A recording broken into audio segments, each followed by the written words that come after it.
एक शिष्य ने कनाडा से बहुत ही अच्छा प्रश्न पूछा है। I like this question, but वो प्रश्न जो पूछा उसने वो पूछा कि गुरुजी, गुरु क्या होता है। रियली में मित्र, आपका जो प्रश्न है दिल को छू गया और मैं आपका विस्तार पूर्वक इसका जवाब दूंगा आपको।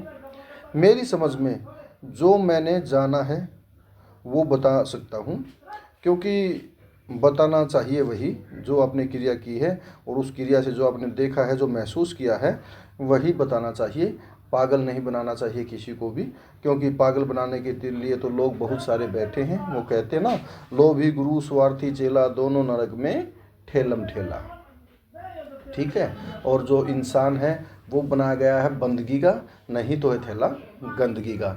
तो मैं ये कहना चाहता हूँ, गुरु जो मेरा अनुभव है वो ये है कि सच्चे मुर्शद, जब सच्चे सदगुरु आपको मिलते हैं तो उसके आपके जीवन में प्रभाव क्या आते हैं, क्या उतार चढ़ाव होते हैं, मैं आपको समझाना चाहता हूँ। जब आपके पास सच्चे मुर्शद, सच्चे सदगुरु जब आपका हाथ पकड़ते हैं, जब आपके शीश पे हाथ रखते हैं, तो आपके जीवन एकदम से ही बदल जाता है।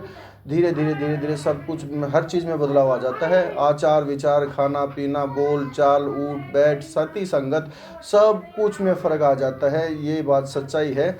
और सदगुरु महाराज का जीवन में आने, जब आपको लगे कि जहाँ सब कुछ ऐसा आपके साथ होने लगे, वहीं जम जाइए, गड़ जाइए, चिमट जाइए, वहाँ से हटना मत, क्योंकि वो सच्चे मुर्शद जब जीवन में आते हैं तभी ये कार्य होते हैं, वरना तो नहीं होते और आप इधर उधर भटकते रहोगे। जो मैंने क्रिया बताई हैं, ये सब सच्चे मुर्शद, सच्चे सदगुरु के आने से ही आपके जीवन में होती हैं। भगवान ने आपको सद्बुद्धि देके आपको आज़ाद तो कर दिया है, लेकिन आप जब तक सच्चे मुर्शद, सच्चे सदगुरु की शरण में नहीं जाओगे, जीवन में बदलाव नहीं आएगा। और वो गुरुजी आपको जो रास्ता बताएंगे, उसके नेम टेम, कर्मोक्रम, रहमो कर्म से आप फले फूलोगे और उसके ही जो बताए रास्ते हैं उन पे चलना चाहिए।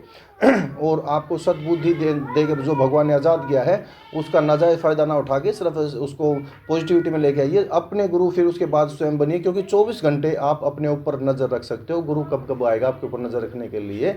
भगवान ने आपको आंखें दी हैं, इंद्रियां दी हैं और जो आपको दिमाग दिया है ना, वो इसीलिए है कि आप अपना अच्छा बुरा सोच सकें।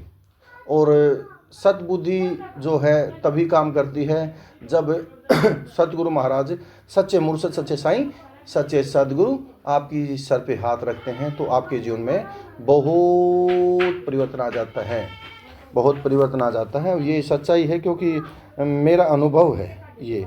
और गुरु मतलब मैं तो इसी चीज़ को कहता हूँ, जब आपके जिस मुर्शद, जिस गुरु, जो साईं जो आपके सर पे हाथ रखे, जिसके हाथ रखते ही आपके आचार विचार बिल्कुल पलट जाए, तो वो ही सतगुरु सच्चे हैं। और वहाँ अपना बस पीछा मत छोड़ना, उनकी शरण में लगे रहना, लगे रहना, लगे रहना। क्योंकि ठगने के लिए तो आपको बहुत सारे मिल जाएंगे, यहाँ वहाँ पे सब हर जगह। क्योंकि बताते हैं जब मार्केट में असली नोट 500 का आया है, तभी तो नकली नोट भी 500 का आया होगा।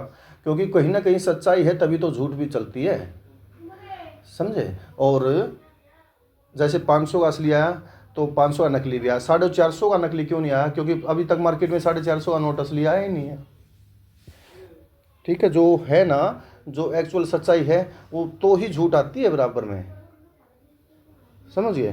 तो है अब भी सदगुरु महाराज, ऐसे ऐसे संत महात्मा, मुर्शद, काबिल मुर्शिद अब भी ऐसे ऐसे हैं जो अपने योग बल, अपनी क्रिया से आपके भाग्य को बदल सकते हैं। क्योंकि दूसरा ब्रह्मा अगर कोई प्रकट कर सकता है तो वो तो नाथ है, महाराज सदगुरु गोरखनाथ महाराज ही हैं।